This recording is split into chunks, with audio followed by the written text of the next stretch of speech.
Thank you very much. Well, tell you what. Now, to balance the scale, I'd like to talk about some things that bring us together. Things that point out our similarities instead of our differences. Because that's all you ever hear about in this country is our differences. That's all the media and the politicians are ever talking about, the things that separate us, things that make us different from one another. That's the way the ruling class operates in any society. They try to divide the rest of the people. They keep the lower and the middle classes fighting with each other so that they, the rich, can run off with all the fucking money. Fairly simple thing, happens to work. You know, anything different, that's what they're going to talk about. Race, religion, ethnic and national background, jobs, income, education, social status, sexuality, anything you can do, keep us fighting with each other so that they can keep going to the bank. You know how I describe the economic and social classes in this country? The upper class keeps all of the money, pays none of the taxes. The middle class pays all of the taxes, does all of the work. The poor are there just to scare the shit out of the middle class. Keep them showing up at those jobs. So stirring up the shit is something I like to do from time to time, but I also like to know that I can come back to these little things we have in common, little universal moments that we share separately, the things that make us the same. They're so small we hardly ever talk about them. Do you ever look at your watch and then you don't know what time it is? And you have to look again, and you still don't know the time. So you look a third time and somebody says, "What time is it?" You say, "I don't know." Do you ever notice how sometimes all day Wednesday, you keep thinking it's Thursday? And it happens over and over all day long. And then the next day, you're all right again. Do you ever find yourself standing in one of the rooms in your house and you can't remember why you went in there?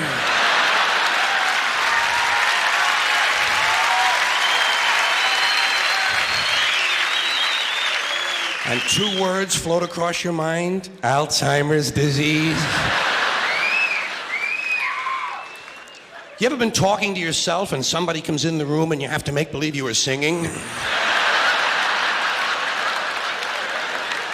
And you hope to God the other person really believes there's a song called "What Does She Think I Am? Some Kind of Putz?"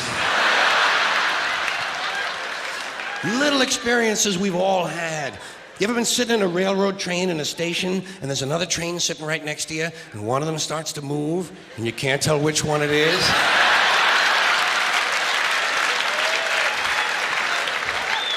How about when you're out on a small boat on a windy day? You ever been out rocking back and forth for 3 or 4 hours trying to keep your balance? Rough seas, little boat. Then you get back into the shore and you're standing on the dock and you could swear there was something inside of you that was still out there rocking. Did you ever try to pick up a suitcase you thought was full, but it wasn't? And you go, "Doo?" And for just a split second, you feel really strong. How about when you're looking through a chain link fence? Did you ever notice if you're just the right distance from a chain link fence, sometimes it seems to go, "Doo?" What is that? How do they do that?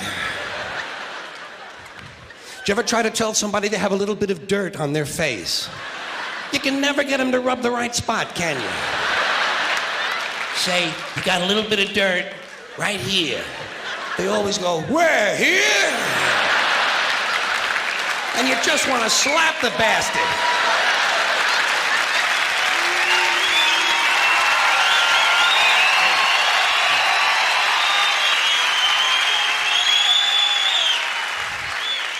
Do you ever notice how awful your face looks in a mirror in a restroom that has fluorescent lights?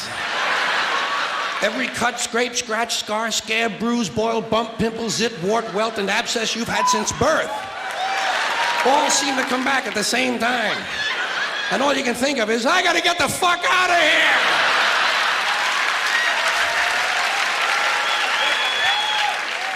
Do you ever notice sometimes when you're walking with your arm around your date, one of you has to change the way you're walking?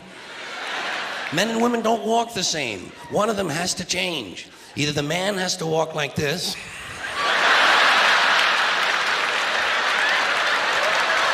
or the woman has to walk like this. "Joey, how are you?"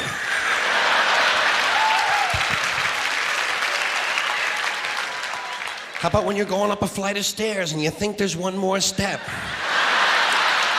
And you go... And then you have to kind of keep doing that, you know? So people will think it's something you do all the time.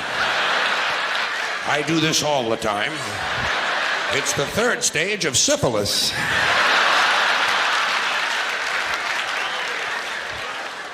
Same thing happens when you're going down the stairs. You could swear there was one more step. Holy shit. My hips are in my chest.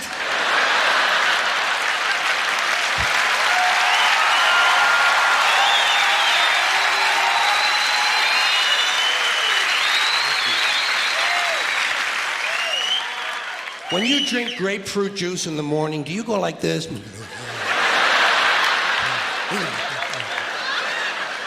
I do too. Why do we drink it? It's like ice cream throat.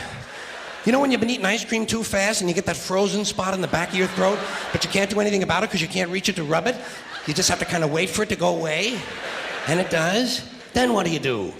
Eat more ice cream! What are we, fucking stupid?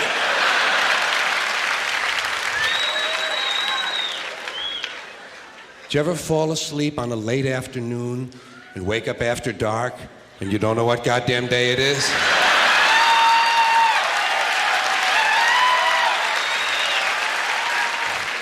Like when you have your head on the pillow. Do you ever notice when you have your head on the pillow, if you close the bottom eye, the pillow is down there.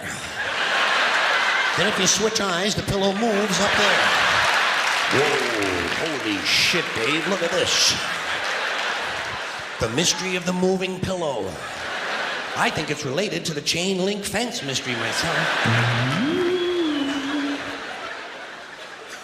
Do you ever have to sneeze while you're taking a piss? It's frightening, isn't it? It's frightening because actually you can't do it. It's physically impossible to sneeze while pissing. Your brain won't let it happen. Your brain says, stop pissing! We're going to sneeze now! Because your brain knows you might blow your asshole out.